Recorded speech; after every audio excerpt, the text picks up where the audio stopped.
Hello students, the topic for today's class is isobar. This is the last topic of lesson 4 structure of atom. Right? अब isobar की meaning क्या है? तो isobar में दो words हैं, आइसो एंड बार. तो जब हम आइसो की बात करते हैं तो आइसो मीन्स सेम. आइसोटोप्स में भी हमने बात करी थी कि आइसो मीन्स सेम, और बार की मीनिंग होती है वेट या मास. तो अगेन अब आइसोबार क्या होगा? तो आइसोबार होते हैं बेसिकली ऐसे एलिमेंट्स जो डिफर करेंगे, डिफरेंट होंगे, यानी उनके एटॉमिक नंबर तो डिफरेंट होंगे लेकिन एटॉमिक मासेस जो हैं सेम आएंगे. तो हम कैसे डिफाइन करते हैं? Atoms of different elements. Suppose हमारे पास है कैल्शियम जिसका सिंबल होता है Ca और आर्गन जिसका सिंबल होता है Ar. तो ये दो डिफरेंट एलिमेंट है, राइट? तो atoms of different elements with different atomic numbers. Calcium और आर्गन टोटली डिफरेंट एलिमेंट्स हैं. तो अगर ये डिफरेंट एलिमेंट्स हैं तो इनके एटॉमिक नंबर भी डिफरेंट होंगे, क्योंकि हमें पता है पीरियोडिक टेबल में किसी भी दो एलिमेंट के सेम एटॉमिक नंबर नहीं है, एटॉमिक नंबर यूनिक होते हैं. कैल्शियम का एटॉमिक नंबर जब हम बात करते हैं तो कैल्शियम का एटॉमिक नंबर आता है 20 और आर्गन का एटॉमिक नंबर है 18, राइट? और हम यहाँ सबस्क्रिप्ट में ही एटॉमिक नंबर को लिखते हैं.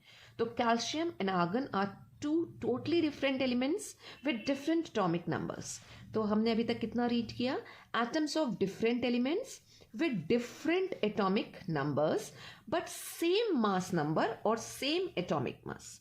यानी मास नंबर जो है कैल्शियम और आर्गन का वो सेम होना चाहिए, और वो सेम होता है. कैल्शियम का मास होता है 40 और आर्गन के जब हम मास की बात करते हैं तो आर्गन का मास भी कितना आता है? 40. तो कैल्शियम एंड आर्गन हम इस तरह से कुछ लिखते हैं, calcium and argon are isobars to each other, are isobars to each other.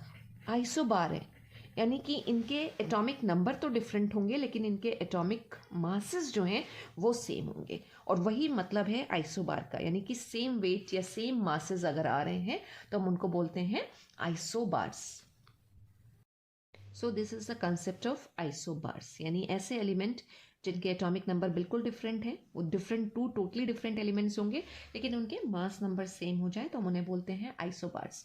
अब एनसीईआरटी में एक क्वेश्चन है कि right the electronic configuration of one pair of isobars.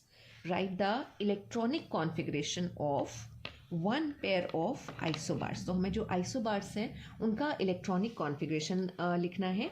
और जस्ट नाउ हमने लिखा कि calcium and argon are isobars to each other. तो अगर हमें इलेक्ट्रॉनिक कॉन्फ़िगरेशन लिखना हो कैल्शियम का जिसका एटॉमिक नंबर है 20 एंड आर्गन जिसका एटॉमिक नंबर है 18, तो इलेक्ट्रॉनिक कॉन्फ़िगरेशन का मीन कि उनके पास जितने भी इलेक्ट्रॉन्स हैं उन्हें अलग अलग शेल्स में यानी KLMN शेल्स में हमें डिस्ट्रीब्यूट करना है, उनका इलेक्ट्रॉनिक कॉन्फ़िगरेशन लिखना है.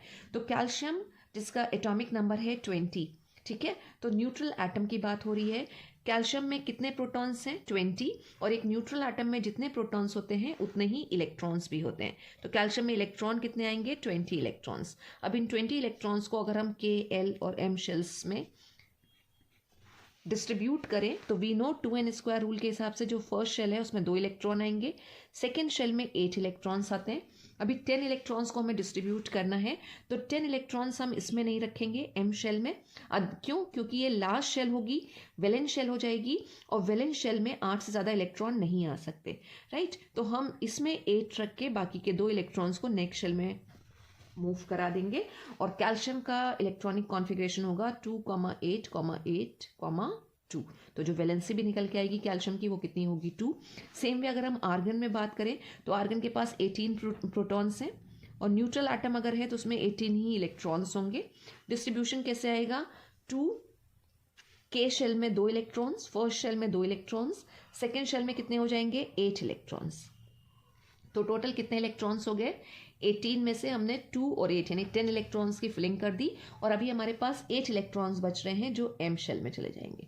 और इसकी बाकी की जो शेल्स होंगी उसमें कोई भी इलेक्ट्रॉन नहीं होगा. तो इसमें 3 शेल्स प्रेजेंट हैं, 3 डिस्क्रीट ऑर्बिट्स प्रेजेंट हैं जहाँ हमारे इलेक्ट्रॉन्स हैं और स्टेबल हैं वो. और आर्गन में 3 शेल्स होंगी और कैल्शियम में 4 शेल्स प्रेजेंट हैं. टोटल अगर बात करें तो कैल्शियम में 4 शेल्स हैं और आर्गन में 3 शेल्स आर प्रेजेंट.